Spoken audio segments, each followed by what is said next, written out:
and welcome to Varn Blog. And today we're talking to J. Andrew World, who is an artist for Give Them an Argument. And also, you've done two covers for us at Zero, an upcoming book on Michael Harrington, cover by Doug Green, and you did the Michael Brooks cover for his book, whose name just immediately slipped my mind like an idiot. Against the Web. Against the Web, which I always called the Cosmopolitan Socialism book. That's how I remember it. And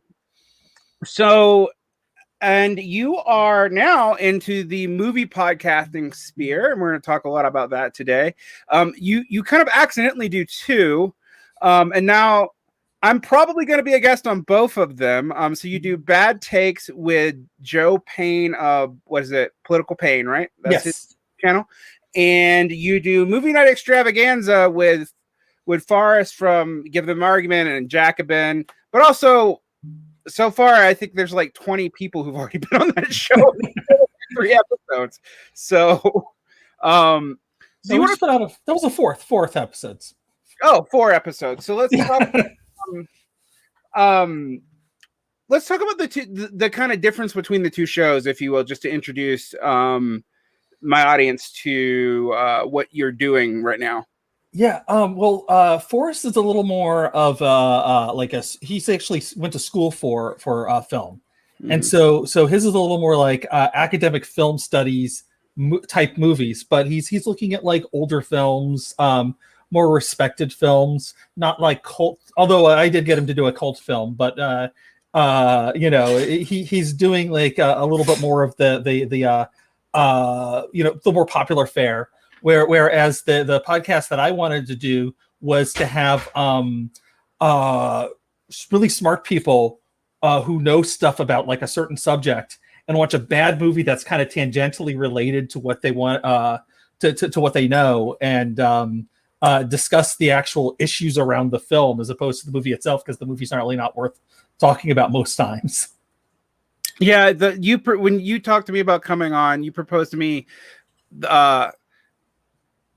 the Gunman. When I gotta get that right, because there's a title with Christopher Lambert from 1994. There are other movies with that title which are better, and so I had to make sure when you told me, it's like, am I saying that right?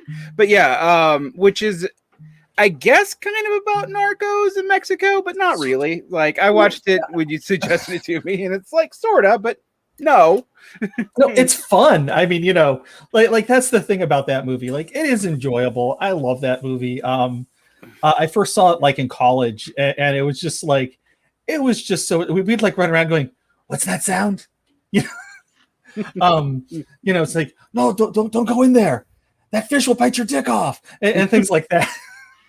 That movie's crazy because its cast is actually a bunch of otherwise decent actors. I mean, you got Leary, Christopher Lambert's not always bad, and you have Patrick Stewart like coming in like in a wheelchair, chewing scenery in a way I have never seen him chew scenery. Like, it's something else.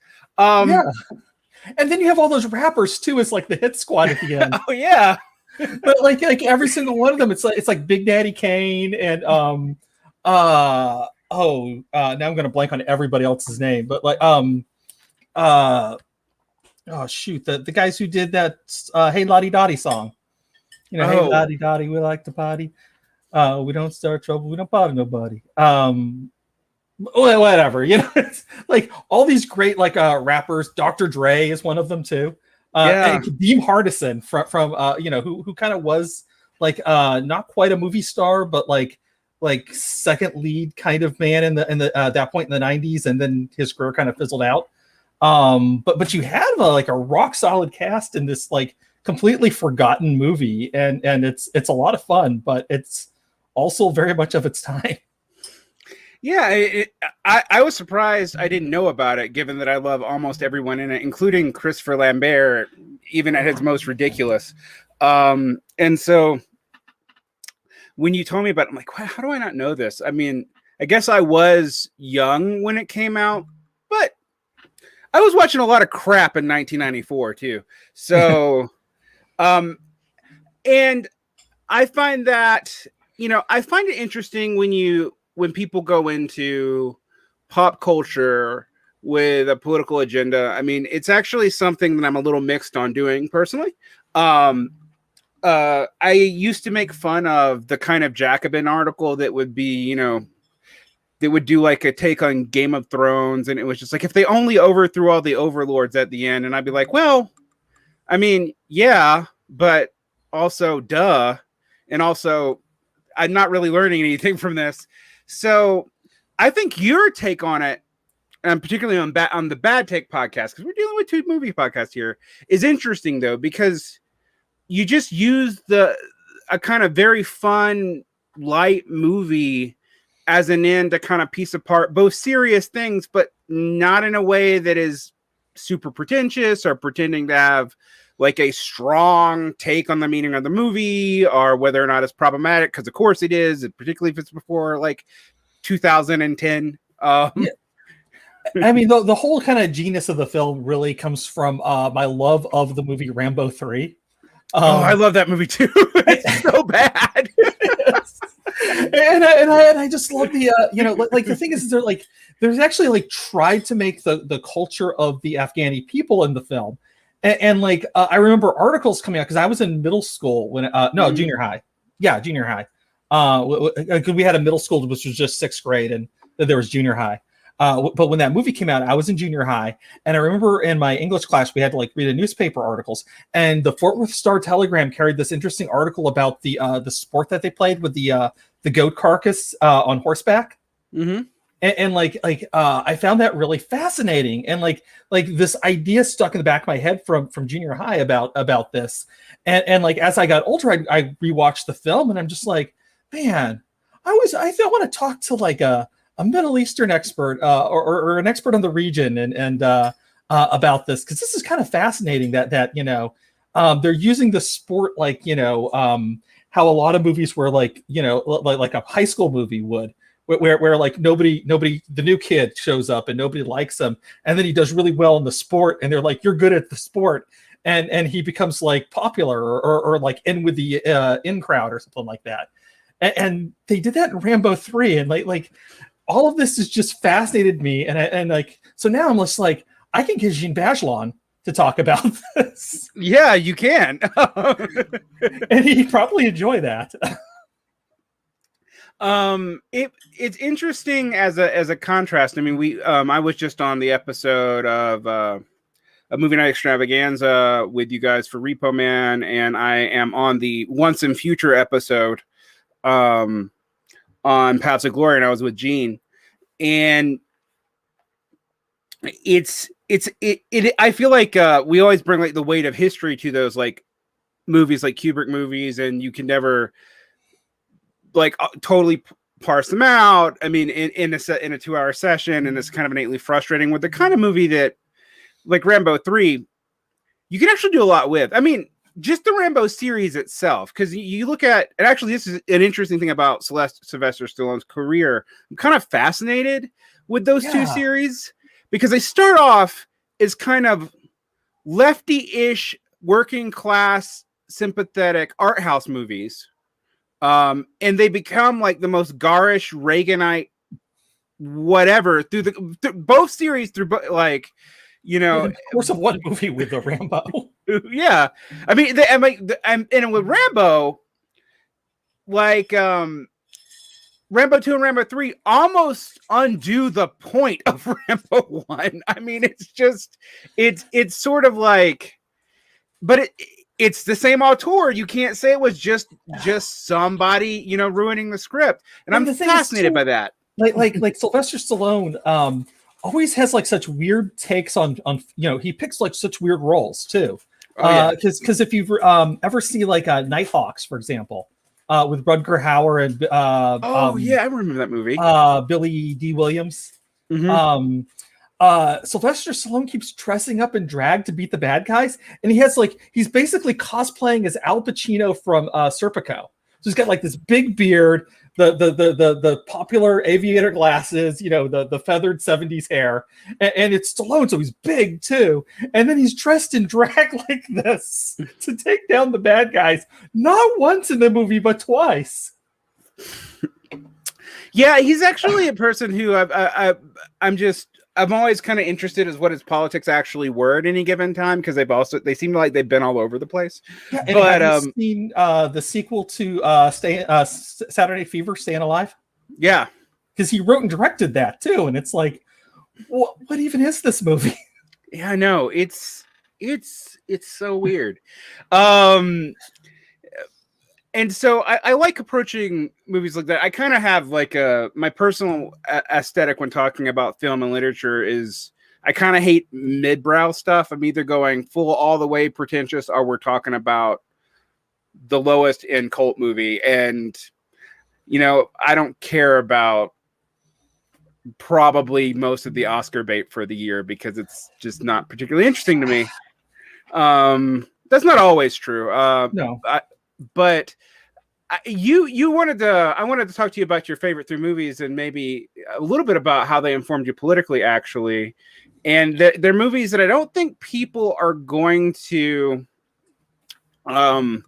see as political movies at all. And one is The Crow, and the second one is Army of Darkness, and the third is Conan the Destroyer, not the Barbarian, the Destroyer. And and I think you told me those were your favorite movies, with the occasional addition of Star Trek 4. Which is probably the most political of the 4 movies. Right, the most explicitly political, right? That's the Wales one, as I remember from being a kid. Well, I mean, Sam Raimi and Army of Darkness. Not Sam Raimi. Make sure I got that. Yeah, Sam Raimi. Yeah, Sam Raimi. I was about to say, like, I know my co-directors generally, but I'm like, am I getting him confused with someone else? No. So Army of Darkness is generally not most people's favorite of that trilogy of movies. It's actually mine, but it's mine for completely arbitrary reasons. It's the one I saw first on HBO in the 90s when I was a kid. I think I saw it when I was 14 or 15 years old. So why do you love that movie so much? And what does it say to you? I think one of the big things that I loved about the movie was the contrast between the Shakespearean trained actors playing most of the cast, and Bruce Campbell, a B-movie actor from the Midwest, who's playing a very stupid character, just the bouncing off of each other, and he's supposed to be like their chosen one, which kind of plays with a lot of fantasy tropes, and it's just the playing with tropes that really stuck out to me, because I grew up on fantasy movies. Star Wars was the first film I saw in the theater. I was a crying baby at an afternoon showing in El Paso in the 70s. I remember having the comic book adaptation by Howard Chaykin, which is absolutely gorgeous. Printed on newsprint the way it should be. It's and that's a whole other thing. But even growing up, my dad would take me to see Dragon Slayer and the Hercules movies with Lou Ferrigno. The Italian-made ones. Yeah. And I'm seeing all this stuff in the theater. We lived right around the corner from a Dollar Theater in Marietta. And if you ever watched Designing Women, they actually name-checked it in an episode. I kind of like Designing Women because of that. But no, it was a huge piece of my childhood, and I've seen so many movies there, and they were all terrible. My dad took me to see the worst films, but they were the best worst films, I just realized you and I grew up in the approximately the same area. I'm from Macon, so. Oh, okay. So, anyway, that's a shock of realization. That shopping plaza. There was that video arcade, and before and after the movies. So you'd go there, and I remember I was 4 years old, and I was just as tall as the ashtrays that were in there, because they had ashtrays at every third machine. Because this is early 80s. And then there was a little barber shop, and there was a little white guy who worked there, and he was a million years old. He's probably like 60, but I was a little kid, so what do I know? He's like, he seemed like a million years old, and he cut my hair, and so like that whole shopping plaza, across the street, that's where my mom got her film developed. Whenever so like that was my neighborhood growing up. And it all kind of ties back to seeing movies. Every Saturday we'd go see a movie, whether it was at the public library, which during the summertime they actually showed a lot of movies, or my dad would take me to see God, I can't even think of that bad 3D movie with Molly Ringwald. Oh. Yeah, that's a little bit for my time. I don't think I saw that, but I know of it. Yeah, it's a movie. Well, I mean, I was thinking about how much my childhood was informed by movies because, I grew up pretty poor, definitely working class, and movies were not something we could afford all the time, but we could afford them. Like, it was particularly before the late 90s, because I feel like there was a steep inflation on ticket prices around the middle of the 90s. But that sounds right. Like I remember them jumping from like $5 to like $12 going back down to $9. It was an interesting time. Well, the theaters were supposedly upgrading the sound was the reason why, and I mean, they sounded great actually. I remember in '97 going to see Breakdown, which is not a good film either, with Kurt Russell, and there was this part where he's out in the desert and there's like a corpse and there's flies flying around the corpse, and the way the sound system was set up the theater, I thought the flies were like right by my ear. So I'm like sitting there like swatting at like invisible flies. And I'm like, oh wait, this is the movie. Never mind. So as an artifact of culture, like Army of Darkness, is clearly it's clearly a kind of self-aware postmodern movie. I mean, Raimi knows what he's doing. But you take a movie like Conan the Destroyer, which I don't think. I mean, Richard Fleischer, who is director of that, is not. He's kind of a worksman director. So does good movies, did movies for a long time, but very by the books kind of tentpole movie maker. And but I don't think Conan the Destroyer is that self-aware, even though I think it's an underrated movie, and I think it incorporates a lot of tropes semi-consciously that are post Robert E. Howard. So like, it's based on Roy Thomas and I just blanked on the other guy who worked on the original comic. But yeah, Roy Thomas, the longtime Conan comic book writer, did the story that it was based on, and so they turned this into a movie. It was a Marvel comic book, is what it was, and that's part of the reason why it's my favorite. It's because it's the most Marvel comic booky of the two Conan movies. We don't count the Jason Momoa one. Yeah, well, yeah, of course. I mean, one of the things I would say about it is it also like has Dungeons and Dragons tropes explicitly in it. I mean, like the way that you have a wizard and a thief and whatever Grace Jones is, and I thought she was part horse when I was a kid because of the tail she had, but yeah, part of her outfit. I don't know. She was great though. She was fantastic. How do you get a woman? You grab them and take them. Where do you take them? Someone else. My favorite movie of that genre is actually, again, the one I was first exposed to, which is not Conan the Destroyer, and it's not Conan the Barbarian, which I do love. And it was Red Sonja, which I think is objectively kind of a bad movie, but it's the one that I saw first. So I have this, and I think I saw it, at this time period in cable in the late 80s where like you would have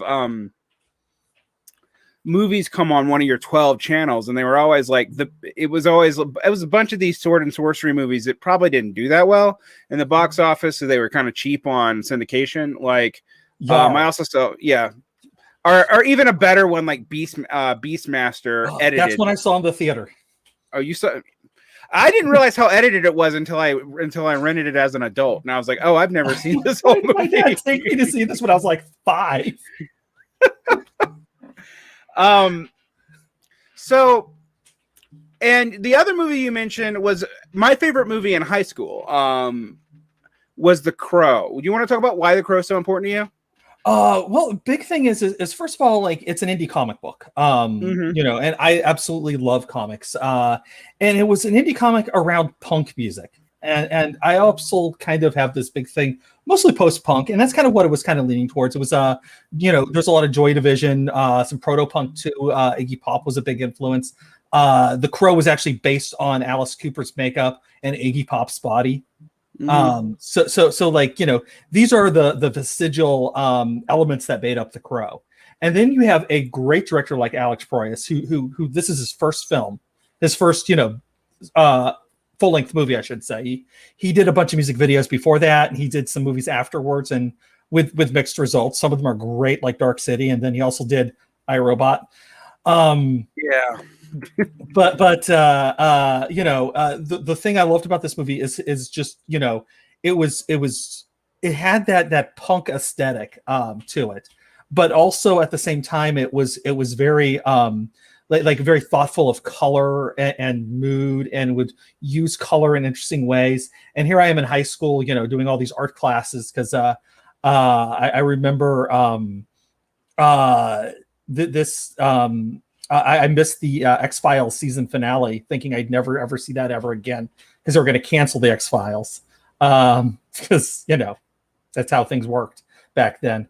Somehow the X-Files wasn't canceled, but Briscoe County was. Anyways, but I was went out with some friends, and it was actually really cool because it was like one of the first times I actually went out with friends to go see have my friends driven there. I was like, my mom's dropped me off before, but or my dad or whatever. But you know how it is. Like you don't necessarily. This is like I got picked up from the house, and then afterwards we went out to the girl we were with, Heather. Her dad was at a band practice, and we got to hear like really cool live music, which ended whenever the drummer's like, "Man, I'm too stoned to play." It was just, the whole thing, it's the whole experience of that. But plus, like I said, it's the origins, that, and there's also this anger to The Crow. It was written about the death of the creator's girlfriend, and I just blanked on his name, but that's okay. James O'Barr. James O'Barr, yes. James O'Barr's girlfriend was killed in a car accident, and this whole thing was just his anger at the loss. And it was just it even translates in through the movie, this certain anger. And you're angry in high school for some reason. I don't know what it is, but just teenagers with hormones are angry, and like that anger kind of tapped into something. And I think even as an adult, it's okay to kind of understand that anger, even though we have better ways of expressing it than doing a violent comic or a feature film or play acting out revenge murders and kind of stuff. Well, it's interesting. I was thinking about The Crow because it was crucial for me in a lot of ways. I just told you where I grew up. I grew up outside of Macon, Georgia, and it was kind of my introduction, actually, to the punk scene. And I came to it through an obsession with martial arts movies because they were free on TV really late at night. And my mom worked third shift, and so I watched them all the time. And I knew about Bruce Lee, and I was like, "Oh, his son's in a movie. We're gonna go check that out." You were watching Channel 69 and getting the Kung Fu Theater. Yeah, exactly. Yeah. And so growing up on that, and like that introduced me to the world of indie comics at a time where those were not. Comics were huge, but indie comics weren't. Like, this was during that time where people were buying like Marvel and DC comics as investments. This was the bubble. But the thing, there were and people didn't know about the indie comics, and The Crow kind of came out just before, as the bubble was forming. And right, it's like Crow and like Teenage Mutant Ninja Turtles are those two late '80s titles that Ninja Turtles started the bubble. Right. That's a whole other history that I could actually delve into if you want me to. But yeah, would you like to talk about? I mean, you are a sketch artist by profession, and so what is your relationship to the comic scene, and how is it an inspiration to you? And then maybe we could talk about that bubble. Well, it really like comics and movies are the two things well, music, the three things that informed me growing up. So like, there is the environmentalism of Star Trek 4 and the Abyss. You got the Crow also talks about gentrification in a weird way. You could actually delve into gentrification, because that's the whole project of what Top Dollar's Men were doing, and why Eric Draven's girlfriend was killed in the film. And then with comics, I grew up reading X-Men. That was absolutely my jam, and X-Men were about equality and things like that. And people do the basic interpretation. Professor X is Martin Luther King, and Magneto is Malcolm X, and it's like maybe in those later issues by Claremont, but certainly not like whenever you think Magneto arch villain. Yeah, I mean, Claremont really does alter the whole spectrum of X-Men, but that's X-Men is interesting in that it's kind of an interesting cipher for any civil rights issue. Like, everybody plugs kind of everything to it. Yeah, because Morrison did that with the gay rights movement whenever he was running the book. But like, that wasn't, I shouldn't say it wasn't an issue, but like it wasn't as big of an issue in the culture and the zeitgeist like it was in the in the early 2000s whenever Morrison was writing. Claremont might have, I think, touched on it a little bit, because the suicide issue in New Mutants, I think, was a great that came out in the mid 80s, and that was kind of a great analog for like the alienation of coming out as gay at that point in time. Which issue 45, absolutely terrific. Bill Sienkiewicz artwork, gorgeous. You could probably find it pretty cheap. So to get it back to the comics though, like, so how did comic art affect you? Like, for me, it was actually my introduction into art proper. Actually, even my obsession with surrealism and stuff comes out of like D&D and comic art that I was exposed to as a young kid, because that was what I could get access to. It was just something I could do. I mean, when I was it 5 or 6, my parents got me a art book by Michael Whalen, and I'm just like, that's it. I saw my future right there. I was looking at Michael. He did all the book covers, like all the Elric covers and all the sci-fi covers. Yeah, like just amazing stuff. And he's an incredible painter and a very sweet man. I've got to meet him several times over the years. And I told him the story that I saw his book, and like, that's what I want to do. I wanted to be an artist like him. And of course, my work doesn't really look anything like his work. It's brought on so many other influences. It's nothing like what he's doing, but that's okay. And he the first time I met him, it was exciting, because he's like looking at this album cover I did, and he's asking me like how I did it, and it was like fascinated by collage, and drags me over to like the Sepultura album cover he did, and was telling me about how he did the he was using collage for that too, and we were kind of trading back and forth stories about how he did stuff, and it was absolutely great, because like here's my hero, and I'm actually being treated as an equal by him. So maybe you can meet your heroes. So thinking about that a little bit though, when I think about like the heyday of like comic art or book cover art, particularly on like sci-fi genre cover books that were pulp, and they were cheap. Like, they were like like a Dell paperback in 90 would probably cost you $3. I remember being outraged when they went up to $4.99. Oh yeah. And then I $5.99 for the Chris Claremont book, that the second Chris Claremont book of the Sundowner series.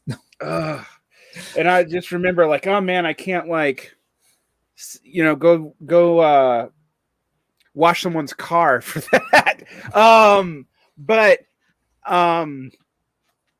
thinking about that and how that opened up a world of art, it was also fairly accessible to people who were not necessarily super middle class. So, I mean, a lot of these nerd hobbies, because nerdery has kind of taken over the culture, even, I mean, it kind of always has, but it really has.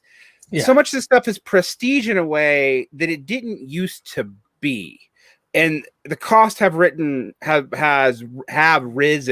accordingly. I mean, I feel like the killing pulp paperbacks for all but romance novels has really probably hurt people's ability to just buy physical books. Yeah. But there's this whole world of art attached to that. Like Michael Whalen was one of them. There's so many artists that I remember loving that I found off pulp paperback books. And I suspect that's why, like, I don't have total contempt for, you know, what we call low art, because it's tied up into working class culture. Yes, it's a commercial project. Yes, it isn't necessarily made by working class people. That's all true. But it's a lot of, when I was a kid, it was my way into that world, and it was what anyone around me could afford. And I got into other things through it, particularly in the late 80s and 90s, because a lot of those indie comics and things snuck very smart stuff in. Even Claremont did, but very much so when you get into like James O'Barr, or even pre-Archie Ninja Turtles and stuff like that. But you also attribute Ninja Turtles with causing the great downfall, the big bubble. The thing is, though, is like Ninja Turtles was a surprise hit. Like when it came out in 1984, nobody knew what any, no, Eastman and Laird were nobodies. They were both like, they were like hustling, having day jobs. They share a studio together, and they just happened to create a great concept and build on top of it for the absolute love of it. And they didn't expect to do a second issue. The whole thing was geared to do just one issue, and they figured that would be it. And that first issue just kept selling, and like so they kept it in print. So that first print run kept getting bigger and bigger and bigger, and then they had to go to press. They went to press, and they did like a second and a third and a fourth, and they kept that thing in print too to keep people reading it. So there's like a 14th, 16th edition print of that comic, and then they've gone back in recent years. There was a couple years ago. There's a free comic book day edition of the first issue of the Ninja Turtles. So like they've kind of kept it around and accessible to people, which is great. But the thing is people wanted that first edition, and it skyrocketed in price because this was, I mean, like Teenage Mutant Ninja Turtles. That is such a great title, and then you had such a great villain in the Shredder. I mean, it's such a great name. And it was one of the things most people miss is it was a satire of Daredevil. Daredevil in the 80s under Frank Miller was doing all this ninja stuff and had the hand. So what did Ninja Turtles have? The foot. Mm-hmm.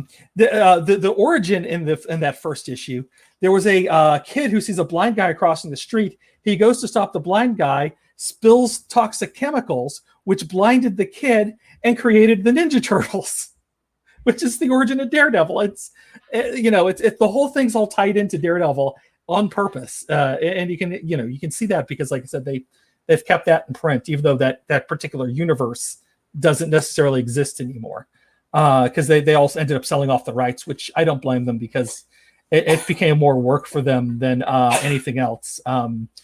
Kevin Eastman ended up basically spent the 90s blowing the millions he made off licensing Ninja Turtles to toys and video games and movies and cartoon series and everything that they could. And they were having a ball doing it, but it just started becoming more and more work. And so they weren't able to do the books that they wanted to do. He had a comic book art museum, which is how I actually knew him. Which was actually very cool, and how I've met a lot of these people.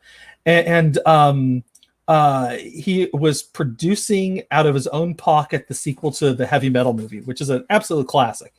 The sequel, not so much, but the first Heavy Metal movie, absolutely is. He owned Heavy Metal at the time. But in the 90s, he started up a publisher called Tundra, which didn't last very long. I think published the final issue of The Crow, if I remember correctly. Was going to publish understanding comics, but couldn't stay in business long enough to do that. So they sold it off to his friend Dennis Kitchen of Kitchen Sink Press, who had this runaway hit, and it's still in print today. Absolutely phenomenal book. Like, I was not ready for that book when it came out, because it just, I didn't have the it was a Marshall McLuhan-esque look at comics and deconstructing it in a McLuhanite kind of way, and really wholly something original too. But you can see McLuhan's fingerprints all over it as you delve into that book.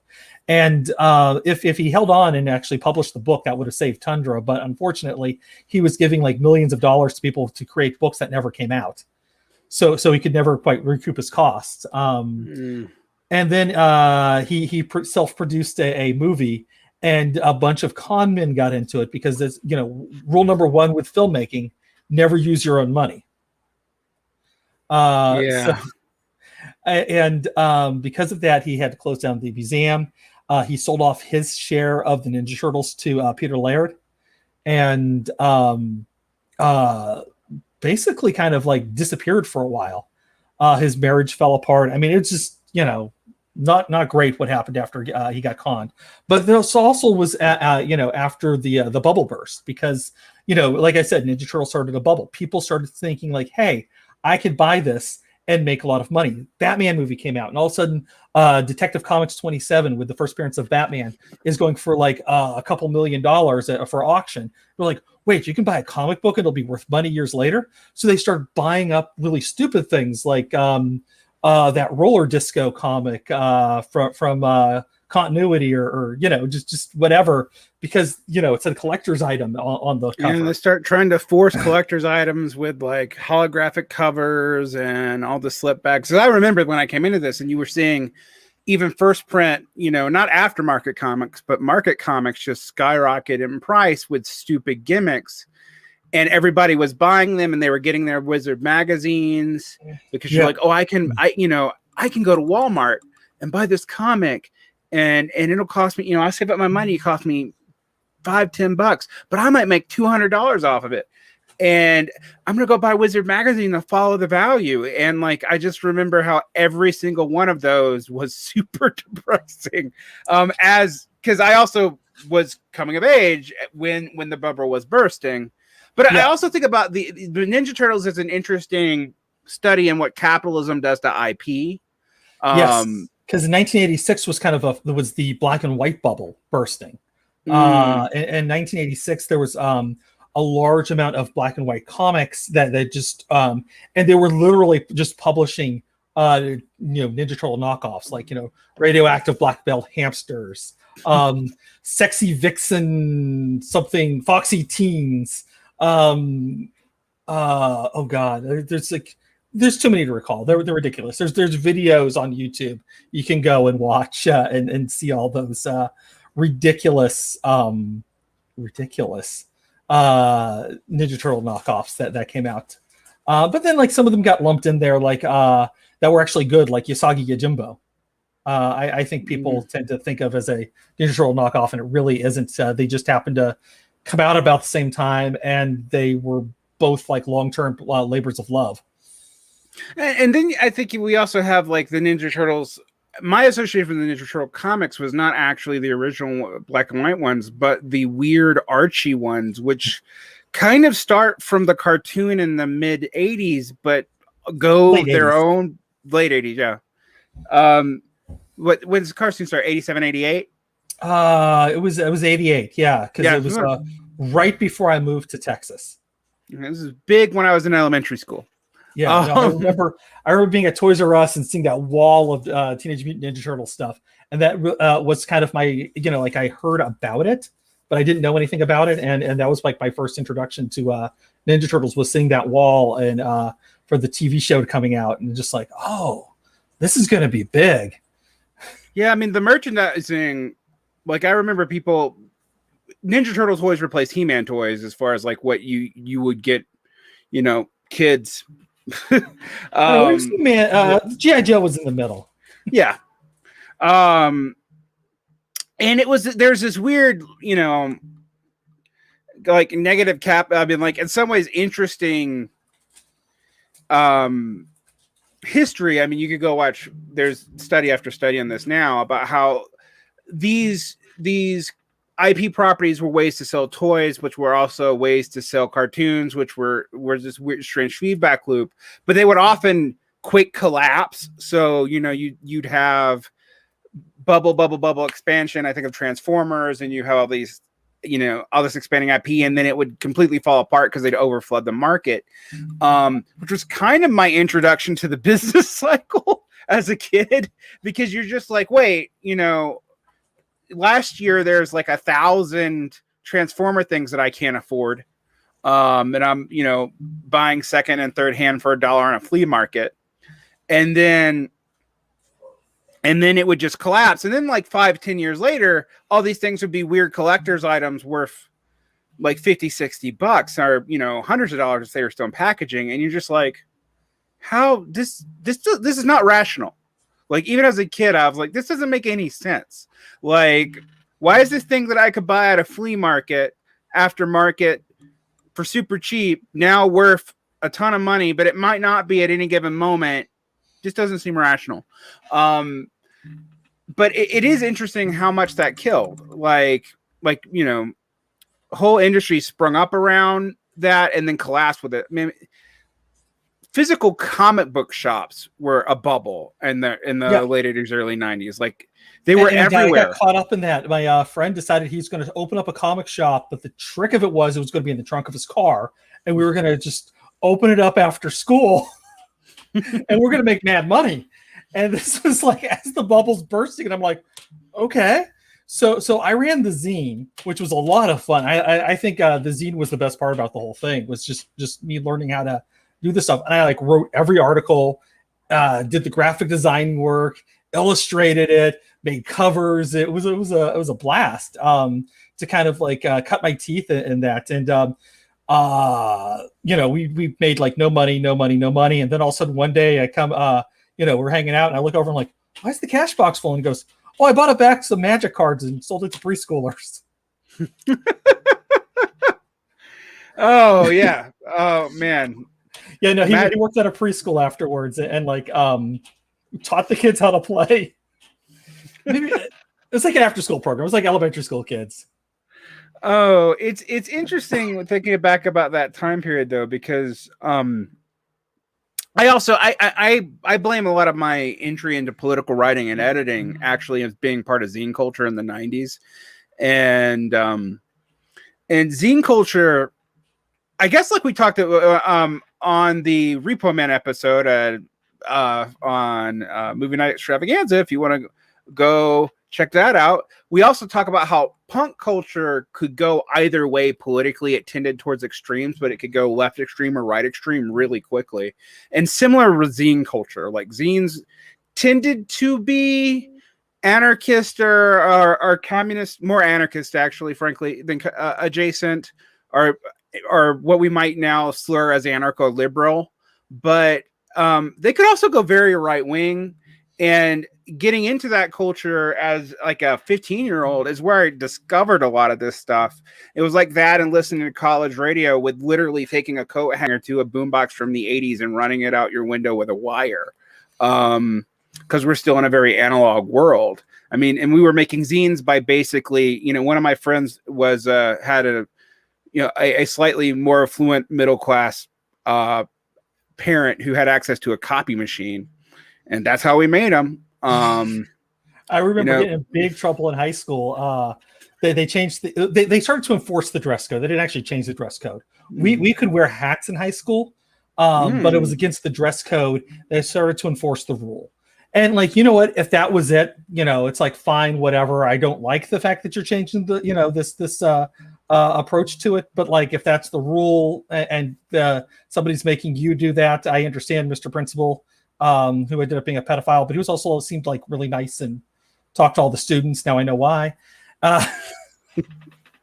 Anyways, yeah, that's a whole other story. But one of my friends was his parent was was a history teacher, and I did this cartoon kind of mocking the reasons why that they started enforcing the dress code, because it was like, oh, you could hide answers to tests, and like, what are you like watching like Are you watching Growing Pains and getting ideas like where Mike Seaver hid his the answers to his test?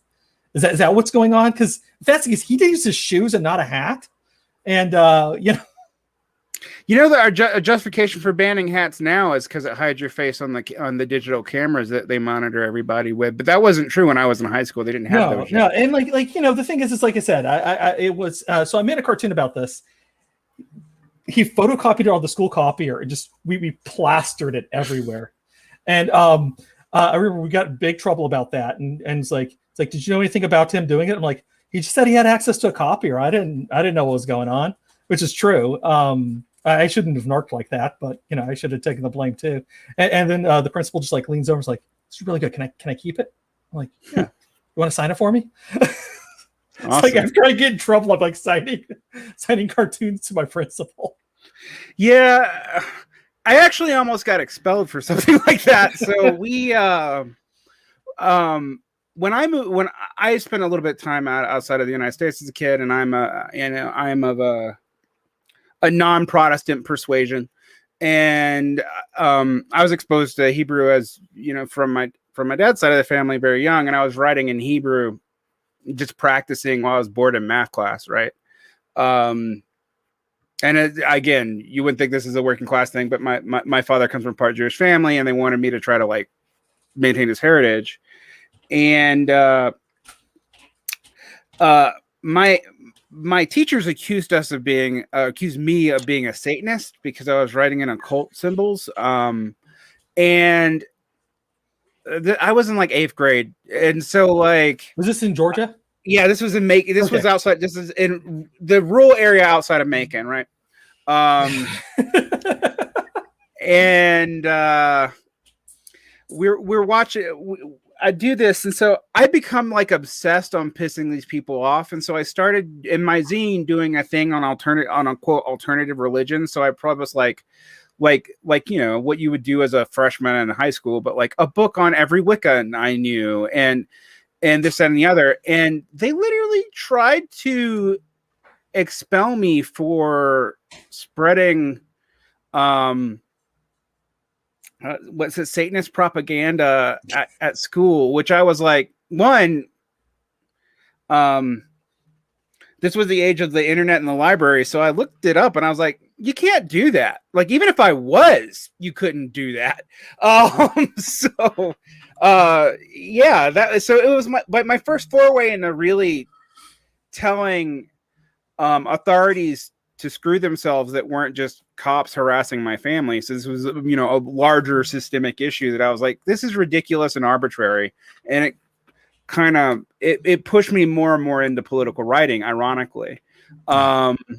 But yeah, that was Zen Culture in high school. And I kind of, it's interesting because I think about how the internet at first made that easier to do. Even if you didn't have a computer at home, there's by the late 90s, there's public libraries, there's school libraries. You can get access. You usually aren't going to get in trouble. And you could do like little email zines. And I started I cut my teeth writing like music reviews that way. Nice. And, but it was also, without the tangible zines, it actually started eroding the connectivity of zine culture, because we used to have to go to places and do things together to get these spread out, and we would write about those things, and people would play, terrible teenage bands would play terrible teenage band music, some of which was actually kind of interesting in its awfulness, and we'd write about it and come together and do that. And as we moved more and more to the computers, that and I lived in that transition time. That was when I was in high school and early college, the late 90s. And I felt like I saw a lot of that just fade away. Also tied into that was like stuff you don't think about being tied in, but like LARP culture. And I know we all throw around LARP now as an insult on the left, but it was like something to do. And as a person who got in trouble with the law a lot in the early part of my teen years, I got into LARPing to like not to do stuff so I wouldn't be bored and do stuff to get arrested. So it was kind of a way out of that. And I maybe couldn't afford the books, but my friends had them, so it didn't really matter. And it was just something to to use my time. And I'm going to sound like an old fogey, but I feel like this is another side of like capitalist alienation creeping in, because the technology that facilitates it at first, like, because all this stuff comes up on email servers, we can do it all the time, and it spreads us out so we can keep up with it, find more people like us. But it also, we quit physically meeting, increasingly over time. And it started to, by the time I was out of college, I went back and, this was like 2002, 2003. I went back and started looking for that culture to see if it still existed. And it was kind of already mostly gone. I was going to ask you. Yeah, I was in a LARP around that time. We were LARPing as vampires. Ah, yes, you were probably. Well, this is the vampire LARPs were cheaper. Like, you actually had to have money to do the medieval LARPs. Like, Boffer swords require money. Like, our SCA requires a fair amount of resources. Yeah, whereas like a vampire LARP requires somebody to have a book. Yes. And like, you just wear a lot of black. Yeah, go get some Goodwill black crap, and you'll be fine. I was playing Aventru, so I went to the secondhand shop and got like a black coat and black shirts, and I played Tremere. So yeah, we just outed how uber nerdy we were. Yes. But it was also like when I grew up in Macon, and this is specific to like this ex-urban world, like LARPing or going to church, which I hated and didn't do, were your ways of staying out of drugs, kind of. I mean, I'm being somewhat serious actually about that, like, because there was nothing else to do. All the kid-friendly spaces were beginning to close. Like, roller rinks were going away, and we were constantly being arrested for skateboarding, and there weren't public skate parks yet. So like, I remember the cops taking my camera for taking pictures of them, like, bust up on a city-approved skateboard rink that they did just know what was approved, and they took my camera and destroyed it. And I talked about how I was a working class kid. It took me a year to save up to buy the camera. So you could tell how I felt. But this was like, it was a weird intersection of this, because I'm like, I'm doing this stuff to stay out of criminality. Literally, I mean, like, that's why I'm doing it, and it's fun. And a lot of it's being foreclosed in on at the time I'm doing it by authorities. I'm like, well, what do you want us to do?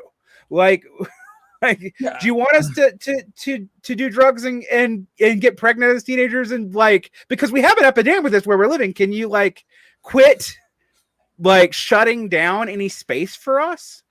And someone's like, and what about sport? And I'm like, sport was expensive.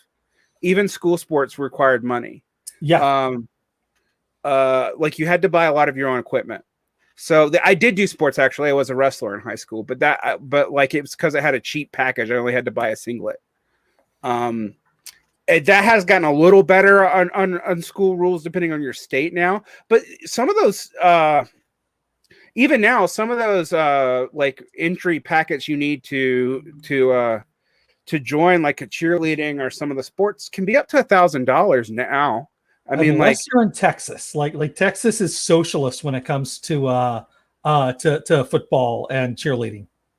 Mm-hmm. I mean, the schools are like, oh, you want, okay, here's uniform. Oh, we don't have one your size. Here's your size. You're good.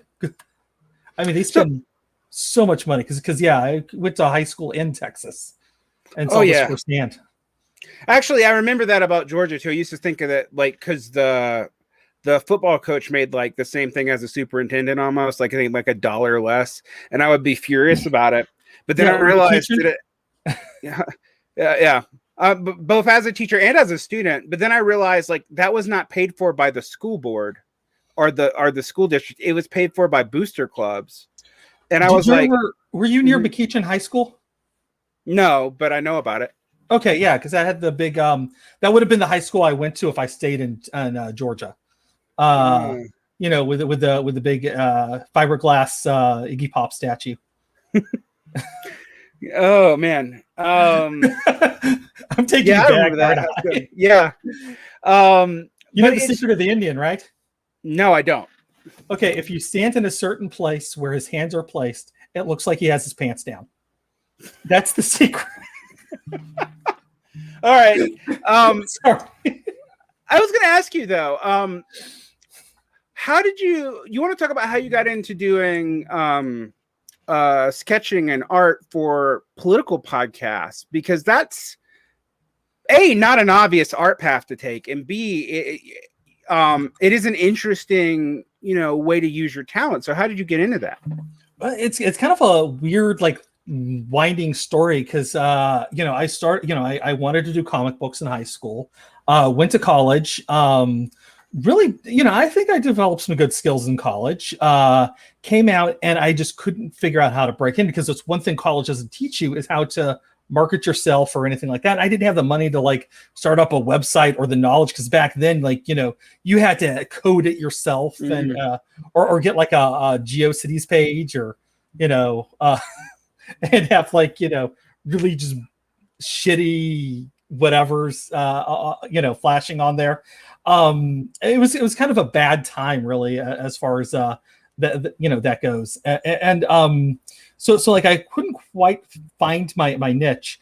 I did start doing work for a zine called Nth Degree, which sadly very recently stopped publishing. But I was kind of like one of the first artists really working for them, just because they didn't pay anything, but it was a lot of fun, and the guys threw good parties. They'd make this alcoholic beverage that tastes like sweet tea at the parties. It was a lot of fun. But I mean, like I said, there were fringe benefits. I was getting into cons for free, going to sci-fi cons and stuff, and not having to pay for it because I was working for this for the zine. So it's like, well, that kind of makes up for not getting paid for my labor. Cause there are other ways to be paid. I mean, my grandfather is a he passed away back in December 91. But he was a bit of a Yankee trader. Like he understood the value of, like, it isn't always about the money. It's about, like, some people have a need for things, and they can't necessarily pay for it and with money, but they can pay for it other ways. And that's kind of how he kind of operated, and ran a general contracting business pretty much till the day he died that way.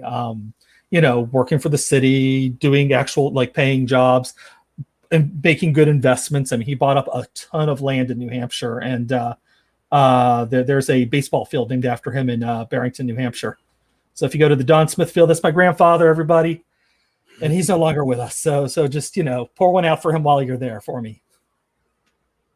Awesome. But yeah, so like, it kind of I don't think that really did much for my politics, but it was also, the Bush administration kind of came in, and I really wasn't, and I hate to say this cliche, I wasn't really political, but I just didn't think about it. Like, I thought about comic books, I thought about sci-fi, I thought about fantasy, I was thinking about all this other stuff.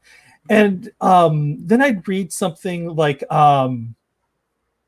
Joe Casey's Wildcats, which I don't know if you ever read any of that. Came out the late 90s, early 2000s. No, let me take that back. Mostly early 2000s. This was like Bush era, and he's starting to, like, really tie in, like, ideas of, like, because Wildcats was a superhero group funded by, like, a private entity, which were actually all secretly aliens. And the writer was obviously some kind of leftist.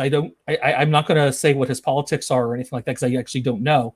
But he's kind of questioning the whole concept of this, not subtly, like there were a lot of other things going on, but there'd be, like, these weird discussions where they're kind of talking about, like, the history of the corporation and stuff like that in the middle of just drinking at a bar, and it was started to get me kind of thinking a little bit more about politics, and realizing, like, I really do kind of need to understand what's going on. So I started off basically becoming a good liberal after that, because I knew that Bush wasn't really my thing. So I'm just like, well, they must be the opposite of Bush. So I started watching Keith Olbermann, and Keith Olbermann was a good gateway drug. It got me thinking about more other things. And honestly, like, at the time, and I'm putting this very much in perspective here because there really wasn't much else. It was like him, Counterspin, The Young Turks, and Democracy Now. That was literally it. Yeah. That's four things that were quote unquote left. And let's face it. Z-Mag sometimes. Yeah. There really wasn't a whole lot. Like, so I'm stumbling my way through this, not really knowing what to do, not really having anybody guiding me either. So I'd be like, oh, I remember Jim Hightower. He was the guy who was for burning flags in Texas, because I was there whenever he was ran out as AG and replaced by Rick. What's his name? Rick. He was Bush's lieutenant governor. Rick Perry. Yes, Rick Perry. Rick Perry primaried Jim Hightower. Karl Rove was his campaign guy, and they ran out Hightower in the Democratic primary for AG secretary by besmirching him as a flag burner. So, I kind of like, okay, well, did that to someone in Georgia around the same time too, actually. Was it Jim Webb? Not Jim Webb. I can't remember his name now. But anyway, go ahead. But yeah, no. So I don't know if I was necessarily a leftist, but Occupy happened. That really kind of expanded things. Like I discovered Slavoj Žižek. I discovered a lot of like a lot more ideas than was being presented to me. I was doing a webcomic at the time because I decided, like, what we also need is good propaganda. And let's face it, that's what media is, whether it be like a comic, a TV show, or a movie, in a sense kind of is propaganda for whatever it is you're trying to push out. And so I thought, well, let's do good propaganda for the teachers unions up in Wisconsin. So I started a webcomic about the Wisconsin uprising. I've never set foot in Wisconsin. Initially I was going to do the Arab Spring, and I was like developing out ideas, but I'm just like, I don't really know. Like, yeah, I lived in Turkey as a baby for a couple of months. Like that makes me an expert on the region. No. So then whenever the Wisconsin uprising happened, like I could fake Wisconsin. I did such a good job. Like I was at the Democratic National Club in DC with a former Wisconsin congressman getting called, an honorary Wisconsinite. And people in Wisconsin, loved this comic at the time. But it kind of fizzled out. And after that, I kind of, but it led me to do more graphic design. I was doing posters. And the whole idea, because like memes were starting to become a thing. And like, they do these quotes in this picture, and it's like, they look terrible. Let's do something with a little more panache. And so I started developing my style as a graphic designer. Now I, went to school for this stuff, but never really developed a style because I did this in my 30s whenever I went back to school to learn how to use Illustrator and Photoshop. So my style usually is kind of borrowing from a lot of stuff, which is why, like, if you look at Ben Burgess's channel, it has this whole 50s vibe to it. Because I told him, I'm like, I'm in a mood to doing some Reed Myles work. And he's like, I don't know, Reed Myles is like, he did all the Blue Note records. It's like really cool stuff. And I want to kind of deconstruct his stuff. And that's really what I'm doing, is deconstructing Reed Myles and learning how to do, learning what he's doing through making Ben's show be, give it that visual look. And so I was kind of approaching these posters in a similar way. It was more of a Hatch Showprint, which is a print company out of Nashville. They formed after the Civil War from a carpetbagger, and they did all of the posters for like Elvis, the Negro League baseball teams, and stuff like that. And so it came out of that, and I think I started kind of developing a style there, and now I'm deconstructing Reed Myles for Ben. But in between those, I actually started doing a bit of comics. I did a graphic novel about police violence, which led to me getting arrested here in Western Mass. So, it was around an art show that we were putting together, which was the arrest wasn't fun, but the art show was. And And just so it's just kind of like I stumbled into it. Really, is kind of what happened. I wasn't planning on doing Michael's book cover. I got a message from Doug one day. Doug, I'm doing so good with names, man. Doug All the Lane, names. Doug Doug Green, Lane. Doug yeah. Lane. He messages me on Facebook, and the worst part is, it's like I was suspended for telling a Nazi to shut up, so I couldn't answer him back. I'm like, okay, I got to be professional about this. So I drew this crazy ass picture of like Michael, like Jesus in a tracksuit, with like Tim Pool resting his head on Michael's shoulder, and like arguing with Jordan Peterson, and like there's Ben Shapiro and Alex Jones and Dave Rubin, all kind of standing around him as like the disciples. and so when I finally was unsuspended, I put up, I showed it to him, and Doug's like, Michael's like, no, he doesn't want to be Jesus. So, it's all been kind of like a good kind of stumble of just, finding what works, just and a lot of it's just playing too. I want to develop myself as an artist. I got to do something. People aren't going to hire you if they can't see your work, and you're not going to get better if you don't do anything. So, yeah, on the show we did recently together, you mentioned that Michael Brooks really encouraged you to start using your art in this way. You want to talk about that a little bit, since we're near the anniversary of his passing, unfortunately? Yeah, well, I don't think he necessarily encouraged me that much, but I think he was kind of placing me in his because I used this Buckaroo Banzai analogy the other night. Mm-hmm. Forrest and Griscom and Matt are like, we're Michael's Hong Kong Cavaliers, but like myself and like the and other people were kind of like the blue coat regulars, and he was like kind of putting me as a blue coat regular to kind of come in there whenever it was time for need for art. So that's kind of how it seemed that way, but nothing ever actually came of it. So unfortunately, I don't know what his visions were, because he never told me. But he's just like, hold on to that. I know I wanted to do a book with him, to do a graphic novel about Lula. Oh yeah, that would have been very interesting. Yeah, so. Well, it's mutated now, because I hope after I finish this one on ICE and immigration that I'm working on, that'll be the next one, is like Michael and Lula, and kind of do tell Michael's story and tell Lula's story, and kind of intertwine them in a surreal way, and kind of show like Michael was just getting started in the whole thing. But I don't know, I have weird ideas, and they're probably only going to get weirder as this thing gestates in my head, as I try to wrap up this one on ICE and immigration. So would you like to talk about your ICE and immigration project a little bit?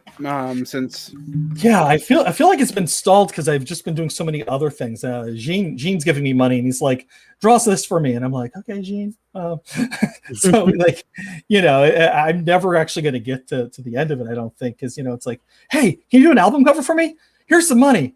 Okay.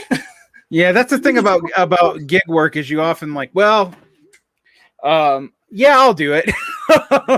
Even if you have a bigger project. I say, as a person who does like 5 podcasts and a day job and is writing a book, like, and has another book coming out, but like everything takes longer, because you're not paid to devote your time to any one thing. And I'll also say, if people think that political YouTube is a way to make money, our political podcasts or whatever. I mean, yeah, there's your Chapos of the world, but your next tier down, the tier immediately below Chapo, those guys make less than I do as a public school teacher. Like actually significantly less. We've talked about it, and like why I don't give up my day job, because I'm like, I couldn't swing it. Yeah, you do have benefits too, right? Yeah, I have benefits, and one thing that I try to explain to people, power law applies to media. So like, the top end take so much of the resource heat and thing. The people just beneath them, who might be pretty well known actually can still be basically lower middle class petty proprietors. I mean, like, and having to take whatever gig work they can. Yeah. And especially whenever you're doing like a project, that I hope to be able to bring to a publisher, like, you got to do all the work before you can get to the publishing stage. And it's not quite there yet. Unfortunately, I got to finish up these couple of stories. I got like 2 stories that are done because I'm doing it as an anthology. But unlike most anthologies, like, I'm trying to use this character of me as a glue between the stories to kind of express ideas, to fill in gaps that are necessarily in the story. Like, one of the stories is about a elderly woman who falls and breaks her hip and is slowly dying. It's like a body horror story. But the twisty twist of the whole thing is that her home healthcare aide was arrested by ICE. And the thing is what most people don't realize is like, and I hopefully I'm remembering this statistic correctly, but 1 in 4 people who work in healthcare in this country are immigrants, and 1 in 5. No, I got this backwards. 1 in 5 people who work in the healthcare system are immigrants. 1 in 4 home healthcare workers are also immigrants.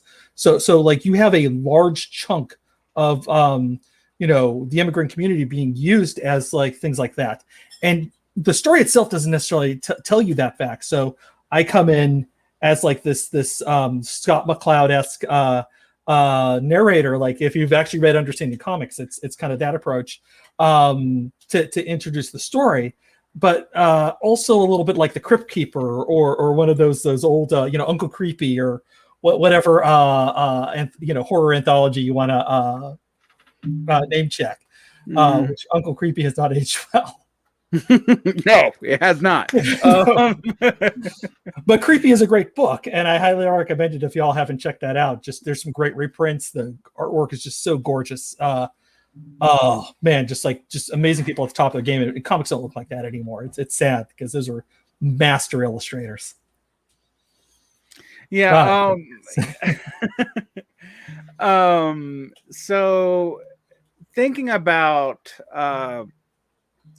all this kind of material culture, it's nice to kind of put it in a dialogue with our larger political situation, because it's subject to the same economic imperatives that we're all subject to, and yet I think it's really important in some ways. I do think cynically doing propaganda probably doesn't really work, but you can do a lot to get your ideas out in artistic fashion, and a lot of people probably should.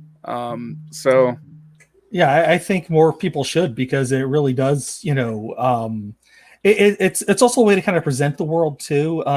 Like, we haven't been able to see, like that's the beauty of sci-fi is you can if you write Ursula K. Le Guin, which I know you have. I don't know about your audience, but she creates socialist utopias in her books. The Dispossessed is a great example of that. Oh yeah. And that's one of the things that I'd like to do. I hope I can do with the conclusion of the book, is to kind of paint like what we should be fighting for, because we need to not everybody's going to be won over by the argument of open borders in this thing, but we can come up with to work our way to open borders. Find other things we can fight against to slowly chip away at the system to make open borders more appealing eventually. So like, one of the things I want to talk about at the end of the book, for example, is creating a border rescue force instead of ICE. Getting rid of ICE, replacing it with a border rescue force. It is medical professionals. It is lawyers. It is social workers that are on the front lines, and that's the first things that immigrants who are fleeing for our imperialism meet, as opposed to meeting the police the first time, because we don't want to treat people like criminals. What if they're not criminals? Why should we treat them like criminals if they're not criminals? That's cruel. That's evil. So we need to be thinking about like short term and long term. Like, long term's obviously open borders, but like, we can't immediately just wave a wand and make people think that way. We need to get these ideas out there. It's almost like how the gay rights movement worked with media too. You saw that with having gay characters throughout the 90s. You know, the Kiss on Roseanne, Ellen DeGeneres' show. I'm not saying that these are necessarily great examples of media, but that helped move the bar to get to gay marriage, which is like probably one of the most basic things that the gay rights movement was fighting for. It was never the end goal, and if anybody's saying that's the end goal, they're mistaken. And I don't quite know what the end goal is because that's not the meetings I attend, but that's okay. You know, you tell me what to fight for next, and I'm there for you guys. That's how it works. But yeah, you know, you want to kind of break things down sometimes and think about it that way of like, what's the short-term goal, what's the long-term goal, and how can we achieve that, and how we can use media like comics or movies or whatever to achieve that goal. I'll talk. This will be my last question. It's something that I've thought about for a long time. As a person who is actually ostensibly an artist, but does all this political stuff aside and completely actually unrelated from what I do artistically, honestly. I'm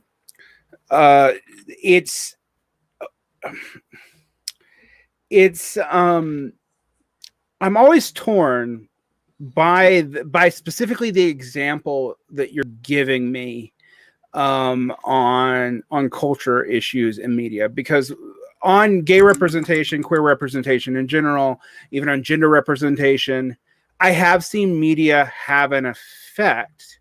But on almost every other thing I can think about, the effect is a lot more limited. Anti-war media, I think, has been largely ineffective.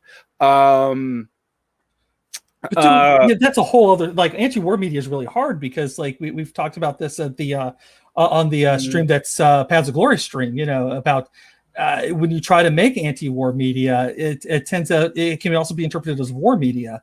So yeah, but I mean it's also kind of true with the and in an opposite way with a lot of the pro-queer stuff in the 90s. A lot of it feels to us actually to be engaging in gay panic, even though it's trying to do the opposite. I don't. Do you follow Matt Baum?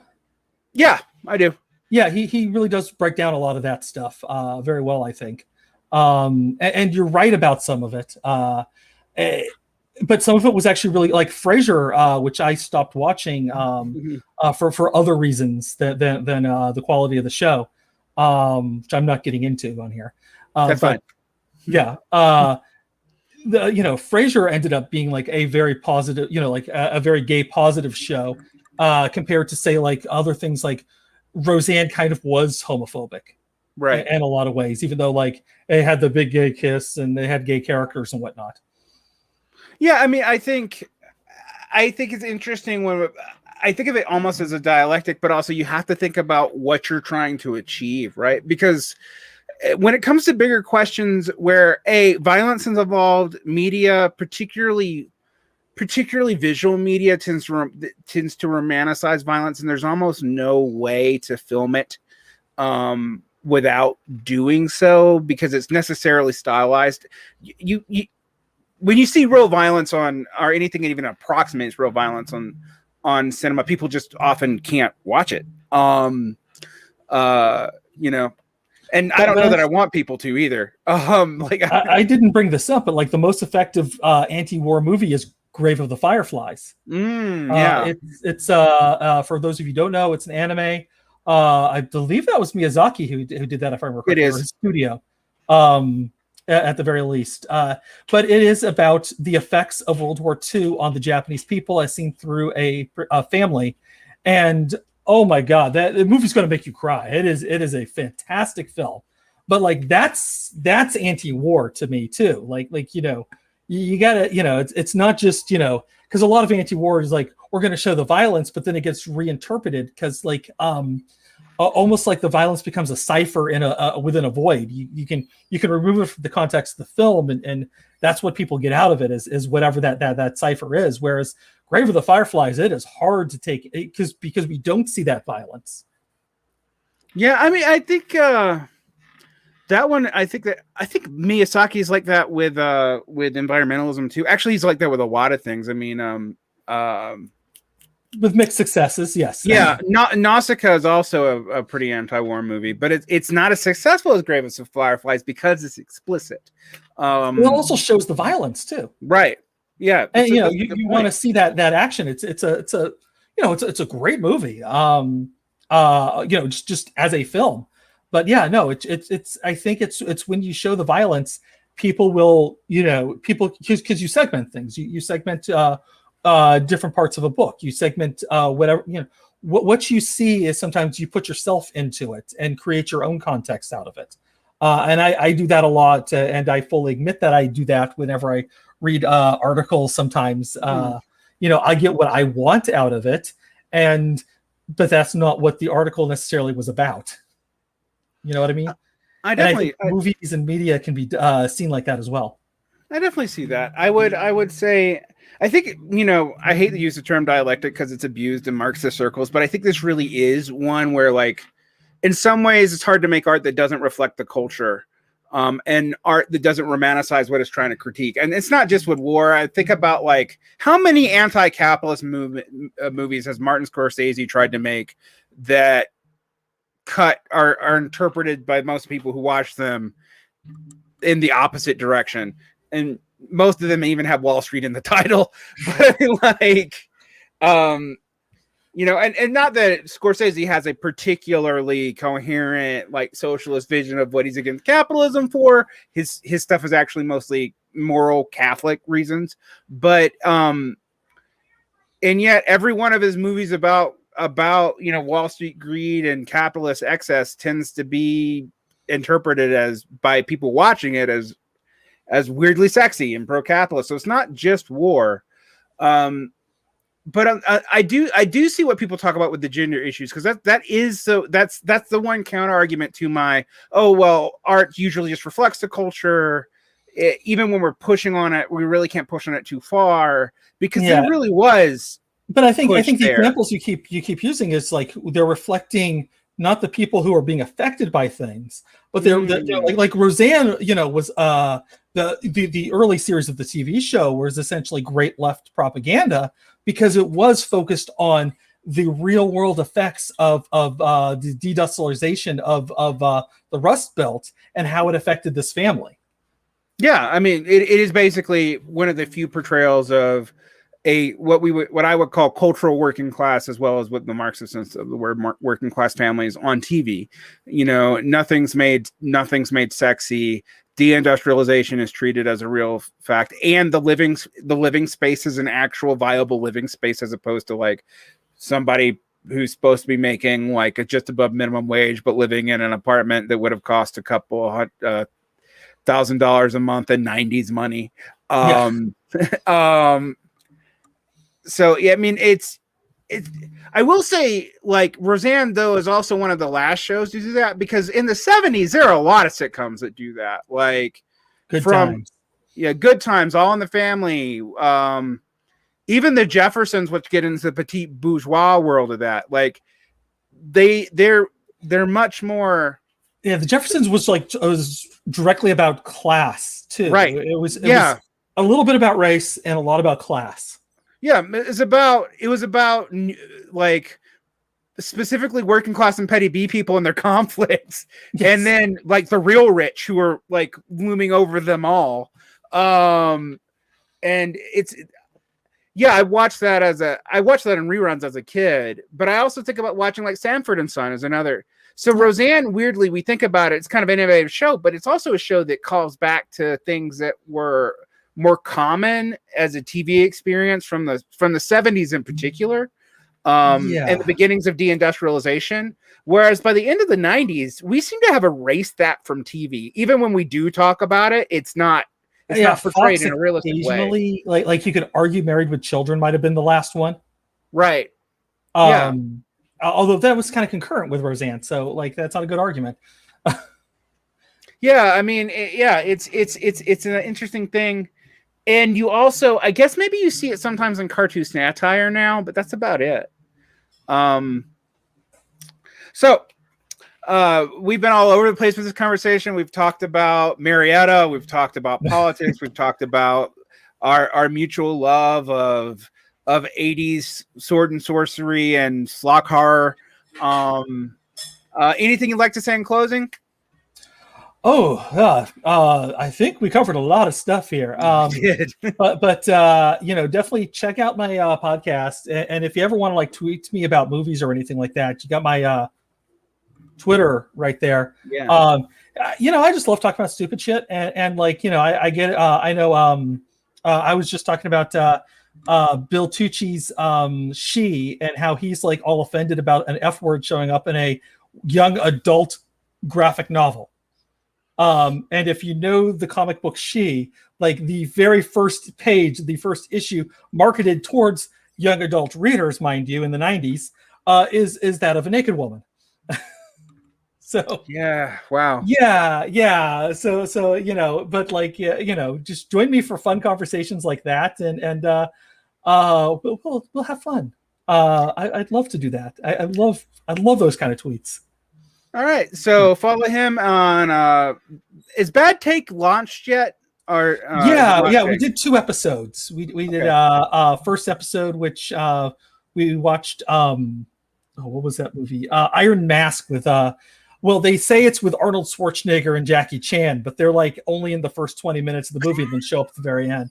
And the review is really simple. If you like the idea of Schwarzenegger and Jackie Chan in a movie, watch it up to their fight scene, turn it off. You're not going to miss anything else. If you like overproduced Chinese films with a British cast, keep playing. Rutger Hauer's in it. He's completely forgettable. Sadly, I think this is his last performance. I absolutely love the actual star of the movie, whose name's escaping me, but he's just like one of those great British actors who does lots of crap, but he's always so good at it. He was the villain in Pennyworth first season, and he was just so great and over the top. It's got a strong. Oh, and Charles Dance is in it. Freaking what's his name from Game of Thrones? Yeah, the Tuscanian dad, who got shot in the bathroom. He's like there's a lot of good things going on in this movie. It's also like produced. It's directed by a Russian, produced by Russia and Chinese corporations. So it's really this incredibly strange movie to watch, but it's not great. And honestly, if you want to see a great fight sequence, Jackie Chan versus Arnold Schwarzenegger, that's all you need to know. Awesome. So check out his podcast, Bad Takes. Check out the other podcast you co-host, and I believe your co-host for Bad Takes is actually in the show right now. Say hi, Political Pain. I miss him. I wasn't really paying attention. I was having so much fun. And yep, and you can also check out Movie Night Extravaganza. I've been a guest on there twice. One of those episodes has already came out yesterday. One of those episodes is coming out next week to the public. Slightly more serious conversation, but just as rambly because there's like 6 people who have stuff to say. And we kind of stay on topic and kind of don't. So, Derick, check out that because Andrew is definitely all the time on there too, and or at least most episodes, right? Yeah, I'm working on all episodes, but I'm not on all episodes. Okay.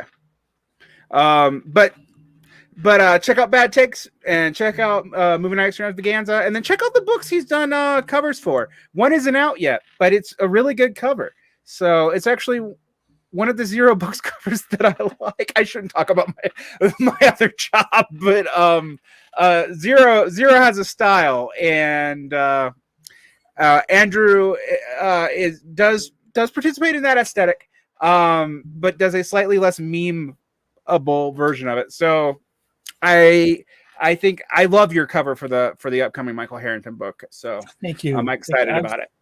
I love the fact that I was able to kind of work in like Bill Sienkiewicz line work in it, which I've never quite mastered. I don't think I've taken enough acid is really the true story. The what he can do with lines is fantastic. And I kind of played around with some of the aesthetics that he did with a little bit to draw attention to the whole vision idea. All right. Well, thank you, Andrew. I'm going to drop you off so I can do a little podcast business, and then I'm going to cut the stream. So have a good rest of your evening. Next week, we have JM Cologne coming on, John Michael Cologne coming on to talk about, actually don't know what, probably geopolitics, as well as why he kind of changed his position from his prior position with me on the DSA. If you want to check that out, there's a symptomatic redness episode that was released a few years back where he tried to convince me that I should take the DSA more seriously. And I think now he's a bigger critic than I am. And we also have coming up, there'll be an audio only podcast released with Fight Like an Animals co-host Arnold. That'll be recorded soon, and it'll be out probably in the next 2 weeks. And in the immediate future beyond that, patron episodes are coming up, one on the history of left communism, and then I have one patron request episode coming up on the middle part of Christopher Lash's career with my co-author Shalyn Ventine. And lots of cool stuff though coming up. I'm scheduling guests all the way out to the middle of September now.